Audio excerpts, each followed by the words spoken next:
en cita previa abrimos nuestra sección semanal de salud y bienestar. Como siempre, nos acompaña nuestra dietista Ana Amate. ¿Qué tal, Ana? Bienvenida una semana más. ¿Cómo estás? Buenas noches, Eneca.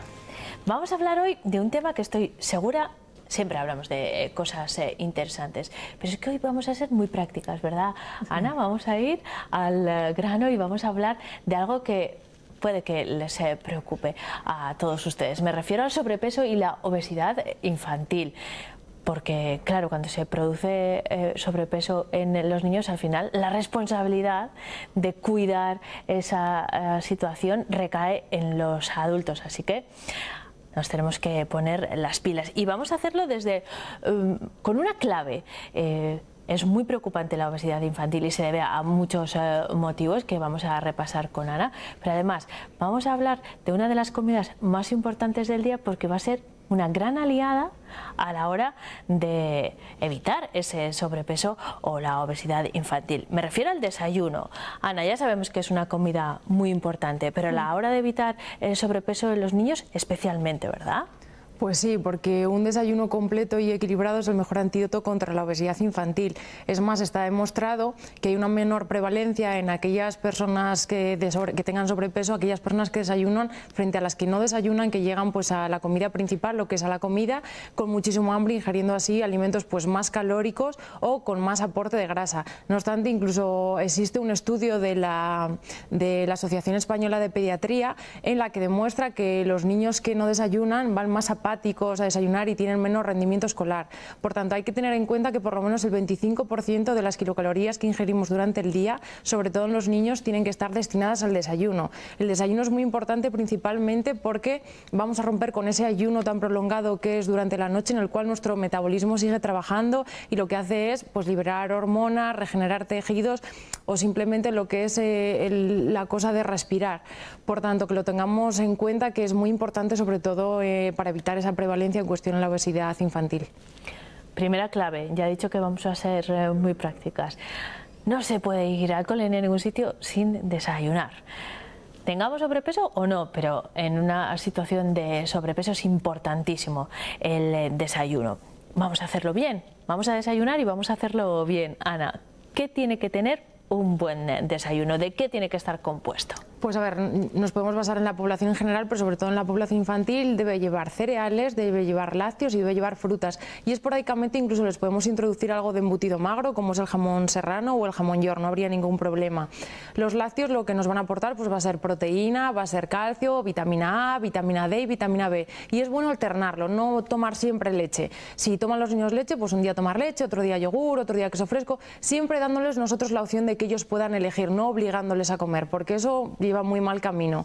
En la parte de lo que son los cereales o farináceos, lo que nos van a aportar pues es hidratos de carbono, que es la propia energía para nosotros para desempeñar nuestras funciones vitales, y también nos van a aportar muchas vitaminas. Podemos jugar con lo que es con pan, con tostadas, con cereales o con galletas. Siempre buscar bien los cereales, porque por ejemplo hay cereales como el muesli, que pensamos que es muy bajo en aporte de azúcares y es muy alto. Incluso si nos buscamos nosotros a lo mejor que es de arroz o de arroz con chocolate, el aporte de azúcares suele ser menor. Entonces yo recomiendo a los papás que se fijen mucho en el etiquetado de si vamos a consumir cereales. ¿Y qué valores deberíamos mover? Eso depende, porque te va a venir por ración o por cada 100 gramos. Si queremos comparar, simplemente comparar entre unos y otros, ver cuál es el que menor valor tiene en cuestión de azúcares, viendo lo que es hidratos de carbono de los cuales azúcares. Siempre nos tenemos que fijar en esa parte. Y esporádicamente les podemos dar pues alguna magdalena o algún bollo, si es casero muchísimo mejor. Y en el caso de la fruta, pues la podemos aportar lo que es troceada, en zumo o en compote, incluso que hay muchos niños que sí que les gusta, sabiendo que lo que nos va a aportar pues es hidratos de carbono, por tanto también nos aporta energía, pero también nos va a aportar fibra, lo cual vamos a hacer pues que los niños tengan un tránsito intestinal regular y que no tiendan al estreñimiento. Y siempre lo mismo, dándoles a elegir un poquito lo que ellos quieran y siempre combinando esos tres tipos de grupos de alimentos. Cuando hablamos de zumo, Ana, hablamos de zumo natural.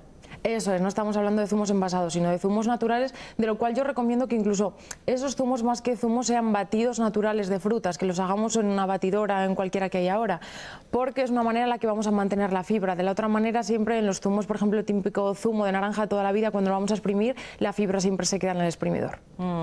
Muy importante.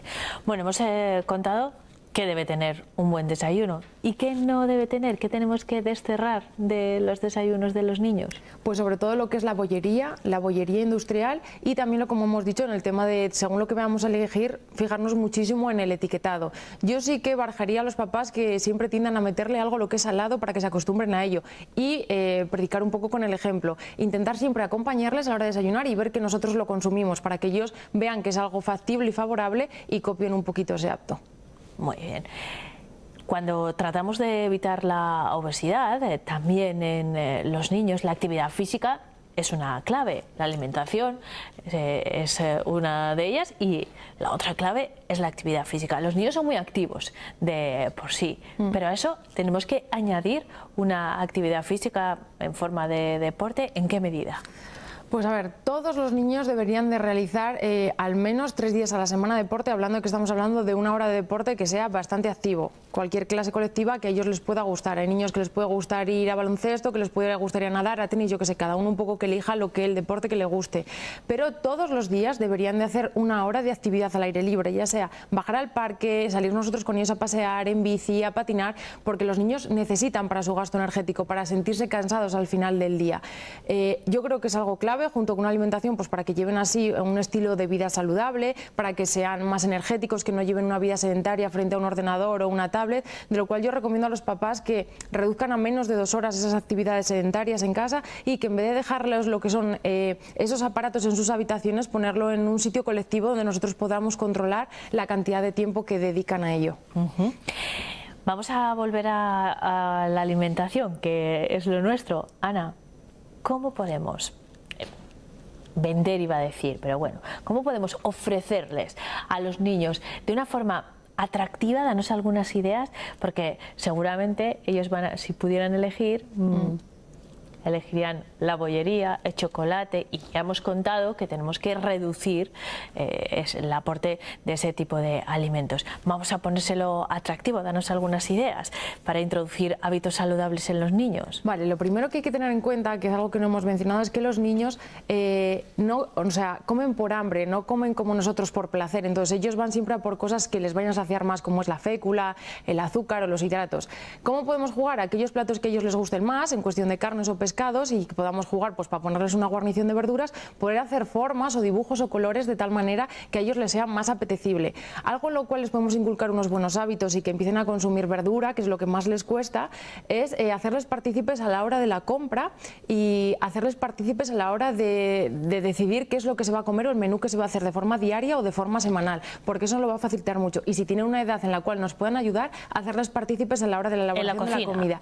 Eso es, porque a ellos quieras o no, eso es manipularlo, que nos ayuden, el ir indicándolos cómo lo tienen que hacer y que siempre vean muy a su alcance lo que es frutas y verduras y nos vean a nosotros consumirlas, para que ellos lo vean como un acto normal y lo vayan haciendo en su día a día. Y jugar mucho eso, con las formas o los dibujos a la hora de elaboración de esos platos, pero siempre jugando con la carne o el pescado que más le guste y siempre poniendo como una guarnición esas verduras para poder decorar o jugar un poquito con ello para que sea mucho más apetecible. Muy bien, vamos a ofrecerles a todos nuestros telespectadores una receta de esas atractivas, de lo que estábamos hablando. Bueno, a mí me parece súper apetecible. La propuesta que nos trae Ana esta semana es un pastel de verduras especialmente para los niños, pero bueno, que vamos a tomar todos en casa. Podemos consumirlo todos, eso es. Pues es muy sencillo, simplemente sería coger calabacín, cebolla, tomate y espinacas, las cuales vamos a lavar bien antes de cocinarlas y vamos a calentar un poquito de aceite a una temperatura media en el sartén, vamos a introducir esas verduras y las vamos a saltear. En una cazuela aparte vamos a lavar y a pelar lo que es patata y zanahoria y lo vamos a cocer. Una vez que esté blandito lo vamos a introducir en la sartén donde tenemos las verduras y en un bol vamos a batir unos huevos con un poquito de sal. Una vez que ya estén bien pochadas esas verduras y esa unificación que tenemos, lo vamos a verter a ese bol, lo vamos a unificar todo y lo vamos a meter a un bol previamente engrasado y al horno a unos 170 grados, previamente también calentado, durante unos 30 minutos. Jugamos siempre con el juego ese del palillo que salga limpio para saber que ya está hecho el pastel. Si vemos que todavía no está hecho, pues esperamos un poquito más porque también depende un poquito de cada horno. Bueno, es muy sencillo, ¿no? Es muy sencillo y muy apetecible. Desde luego. ¿Y luego cómo se queda? ¿Como un pastel? Se ven las verduras dentro, los colores. Sí, pero los niños juegan con que no comen directamente la verdura en entero, por tanto eso les facilita el ir adquiriendo esos sabores y esas texturas para que poco a poco lo puedan ir consumiendo de forma en entero. Muy bien. Bueno, pues esta es nuestra propuesta de hoy, pastel de verduras para niños y para toda la familia, y algunas claves para evitar el sobrepeso o la obesidad infantil. Como siempre, hay que equilibrar y además tener cierta actividad física y ya está, todo lo demás viene rodado. Te esperamos en la próxima semana, Ana, como siempre, para que nos traigas más consejos de nutrición. Hasta entonces, gracias. Hasta la próxima semana, Nica.